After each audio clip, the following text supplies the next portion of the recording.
저희들이 아는 단어 가운데서 혼돈되는 단어들이 많습니다. 특히 비슷한 단어이지만 그 뜻이 달라 가끔 실수하는 경우도 있습니다. 최근 어느 분과 카톡으로 대화를 나누었습니다. 그분이 포스터를 뽑아달라고 저에게 부탁하셨습니다. 저에게 보내주신 포스터를 받아보니 화질이 그렇게 좋지 않아 보였습니다. 그분에게 화질이 별로 좋지 않아 좀 더 현명한 포스트를 보내달라고 부탁드렸습니다. 그리고 그분이 그냥 화질이 좋지 않아도 된다고 말씀하셔서 그냥 그렇게 포스트를 뽑았습니다. 혹시 방금 전에 말씀드린 이 대화 중에 혹시 이상한 점을 발견하셨나요?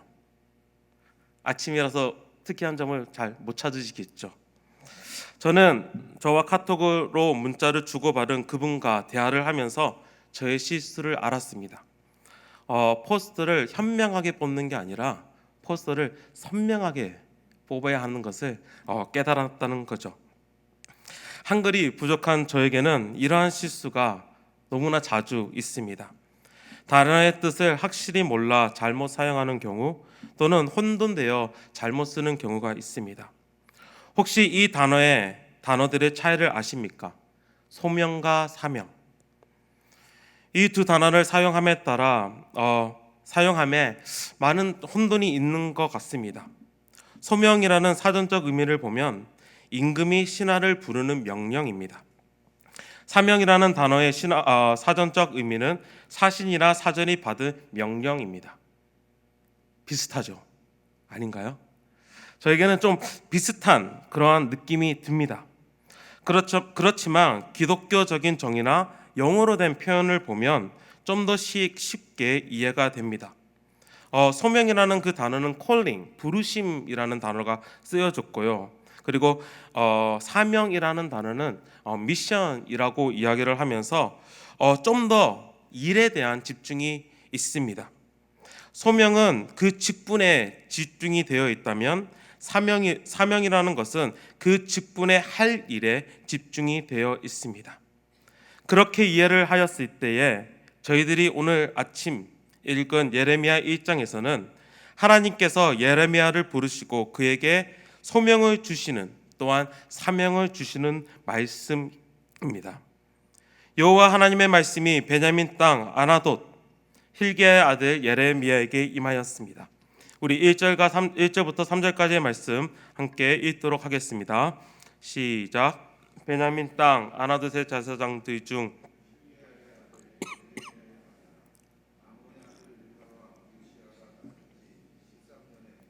여호와의 말씀이 예레미야에게 임하였고 여우시아의 아들 유다의 왕 여호와김 시대부터 요시아의 아들 유다의 왕 시드기야의 11년 말까지 곧 5월에 예루살렘이 사로잡혀 가기까지 임하니라.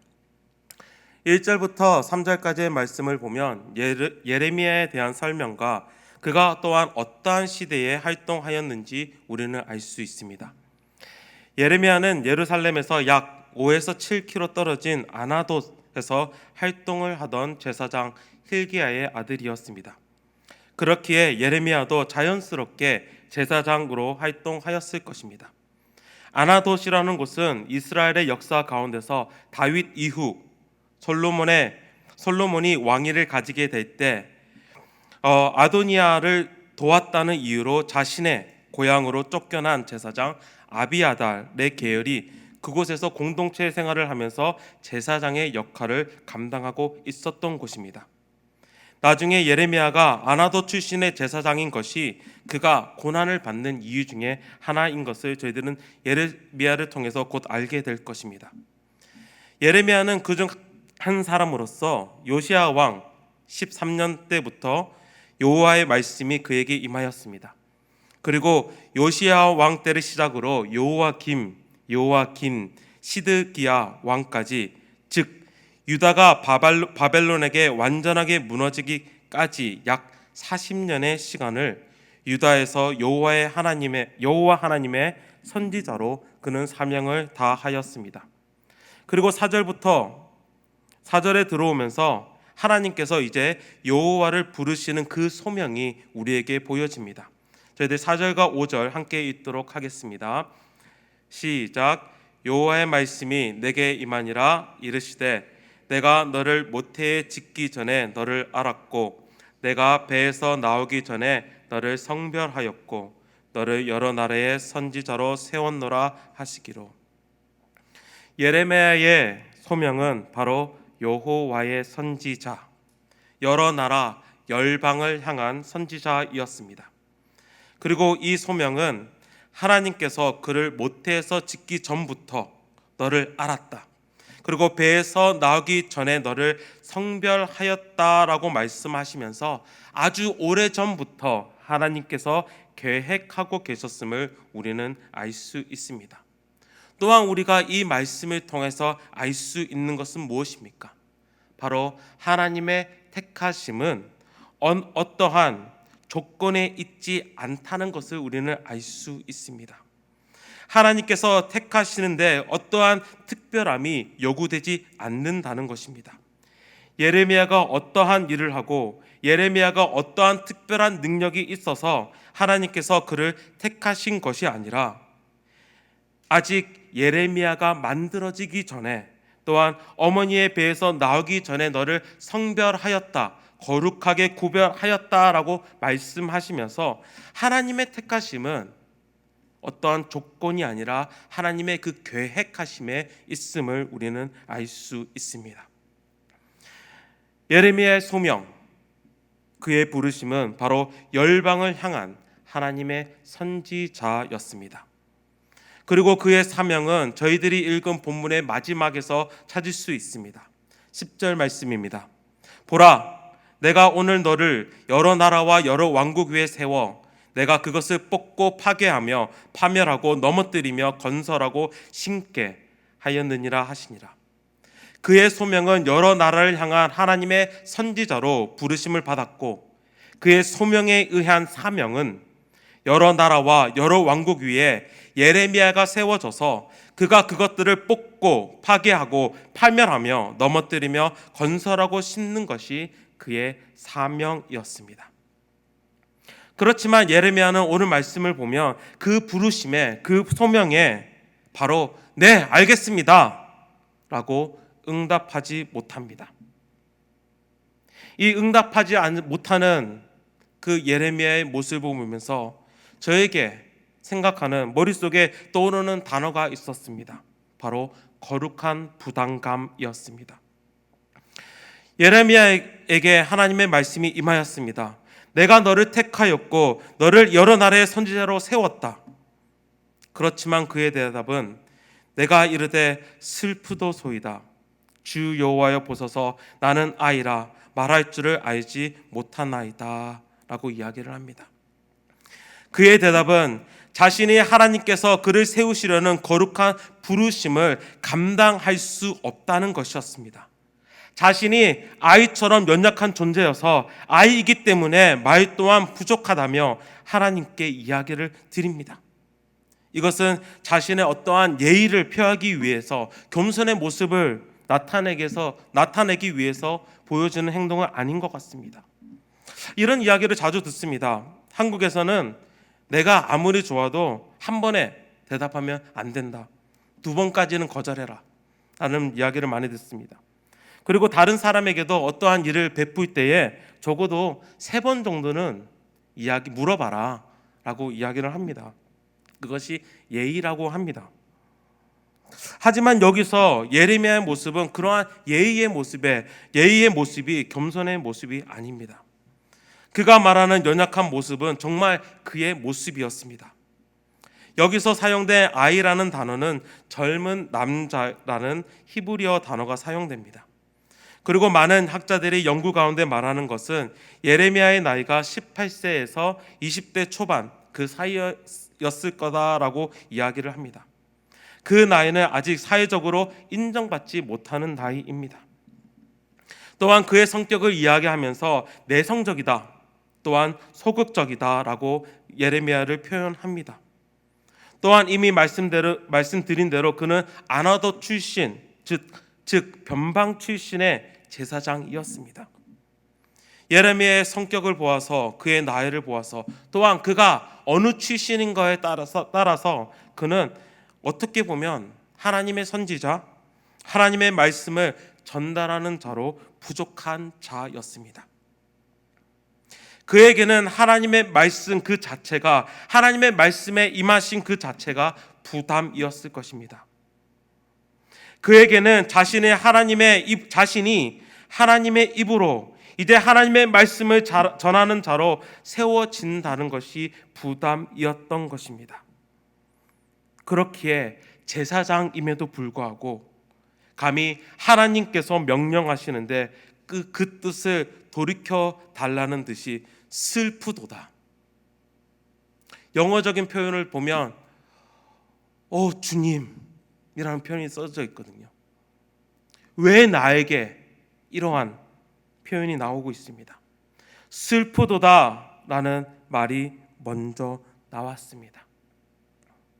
자신의 부족함을 보았을 때에 하나님께서 그 말씀하시는 그 일이, 그 소명이, 그 사명이 그에게는 부담으로 전달되었습니다. 하나님의 그 거룩한 부르심, 하지만 난 연약하기에 어쩔 수 없이 나의 마음속에서 나오는 그 부담감, 이러한 부담감은 우리의 삶에서 자주 느껴집니다. 저 같은 경우도 오늘 설교를 준비하면서 많은 부담감을 느꼈습니다. 정말 그런 것 같죠? 잠을 2시간밖에 못 잤습니다. 잠을 2시간을 자면서도 꿈속에서 하나님께서 보여주시는 그 말씀을 계속 묵상하면서 있었습니다. 부담감이 느껴질 수밖에 없는 자리인 것 같습니다. 왜냐하면 부족한 사람이기 때문입니다. 말하는 것도 어눌하고 말씀을 또 아는 지식도 부족하고, 저는 꼭 이 자리에 서면 고해를 하는 것 같아요. 저의 부족한 점을 계속 말씀드리는 것 같은데, 우리의 삶 가운데서 하나님이 또한 임하시는 그 자리에서 우리가 서 있을 때에 부담감을 많이 느낍니다. 꼭 그 일이 내 일이 아닌 것 같은 그러한 마음, 내가 아니라 다른 사람이 하면 더 잘할 수 있을 거라는 그러한 부담감.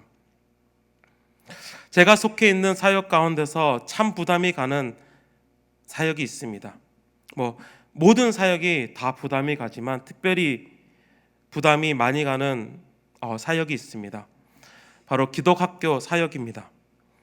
영어를 전문적으로 가르치는 학교를 졸업한 것이 아니고 영어를 가르칠 수 있는 그 전공을 배우지 않고 거치지 않은 상태로 학교에서 영어를 가르치는 것이 저에게는 참 부담이 됩니다. 그렇기에 많은 경우에 선생님과 아이들에게 미안한 마음을 많이 표현을 합니다.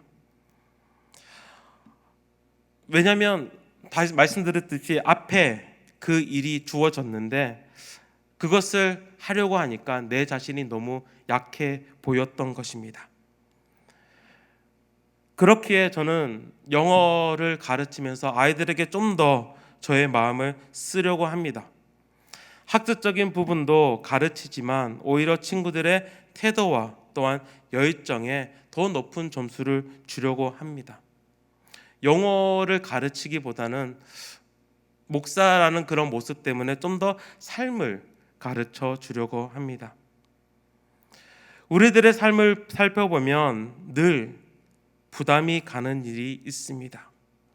내가 그 일을 감당할 수 있을까라는 그런 부담, 그리고 그 부담 때문에 우리는 그곳에 아니면 그 일에 나는 서지 못한다라고 생각할 때도 많습니다.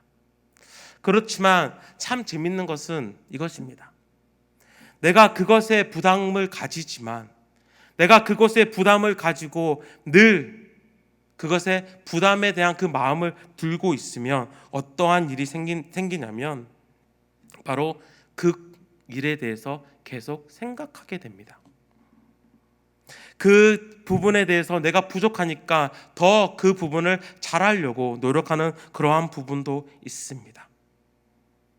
즉 좀 더 부담이라는 단어를 다른 식으로, 다른 각도로 살펴보면 사실로 그 부담이라는 것은 오히려 내 마음이 가는 곳이라고 생각할 수 있을 것 같습니다.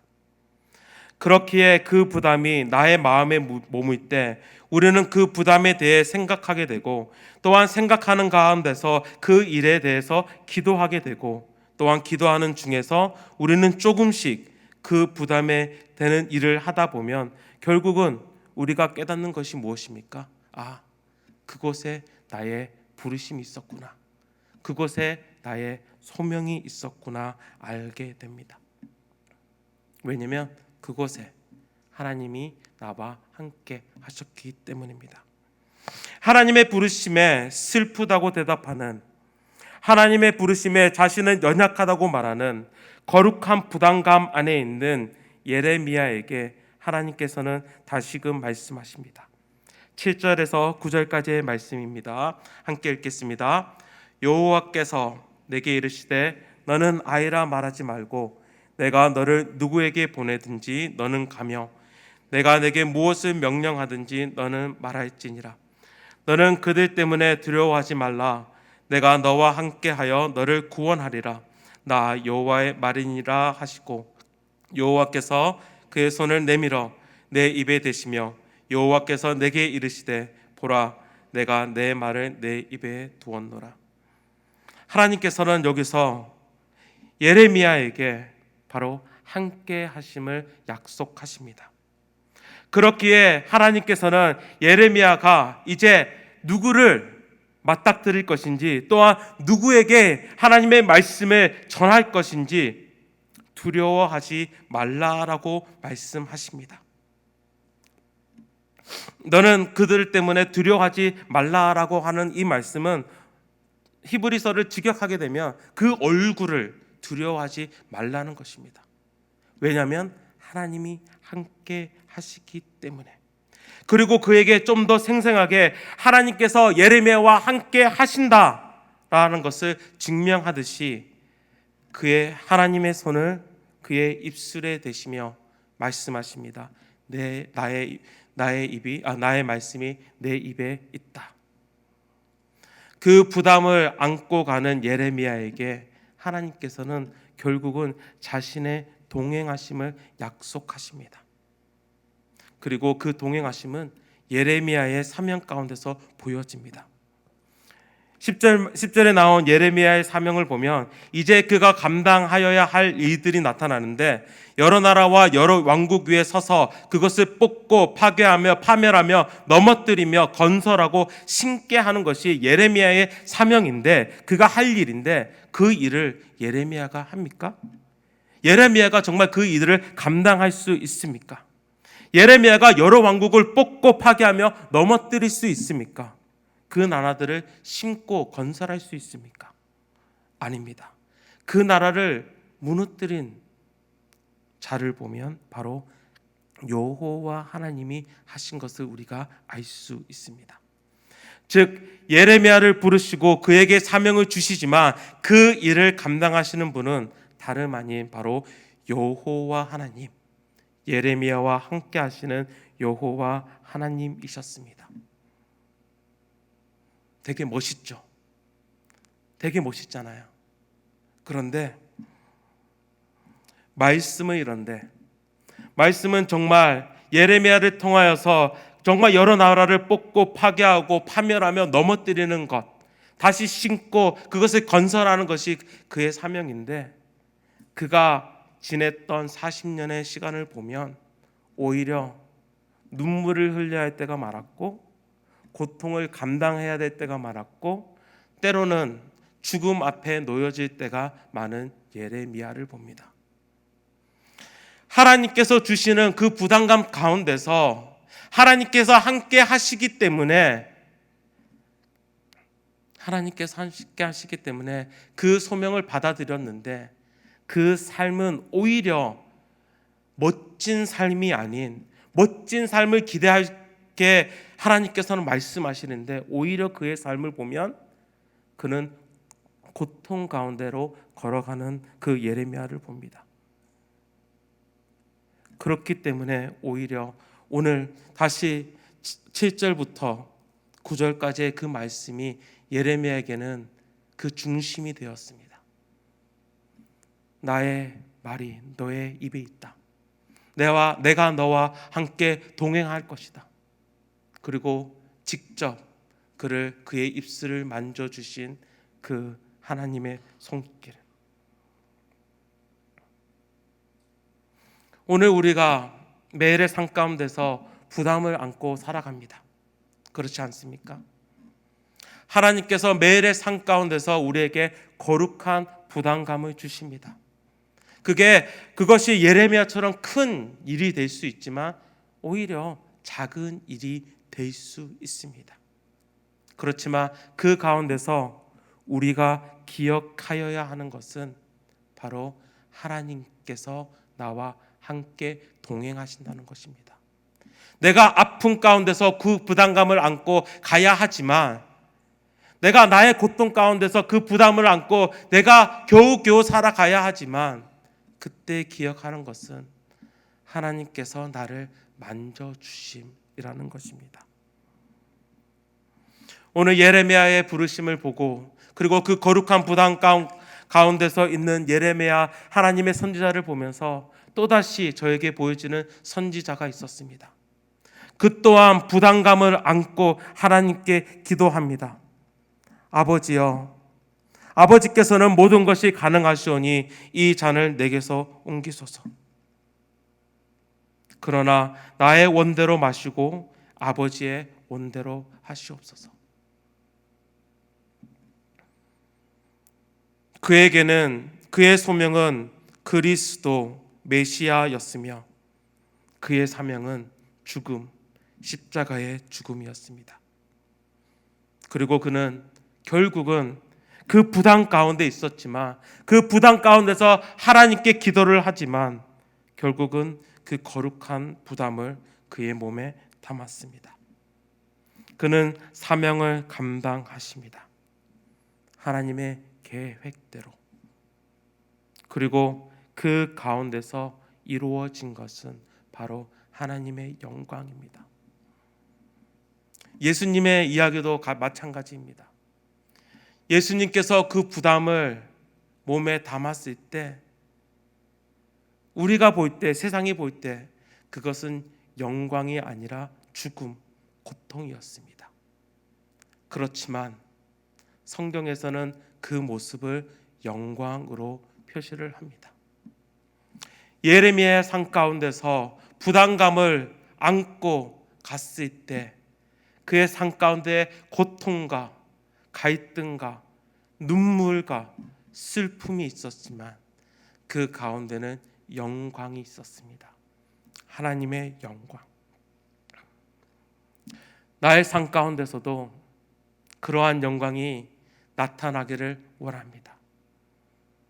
나의 삶 가운데서 하나님께서 주시는 그 부담이 나의 몸 안에 들어왔을 때, 또한 그 부담을 안고 살아갈 때에 나는 고통스러울 수 있고 나는 아플 수 있고 그것 때문에 슬퍼할 수도 있고 눈물을 흘릴 수 있지만 그 가운데서 하나님의 영광이 드러나기를 주님의 이름으로 축원합니다. 하나님께서 우리 각자에게 주시는 거룩한 부담이 있습니다. 그 소명과 사명.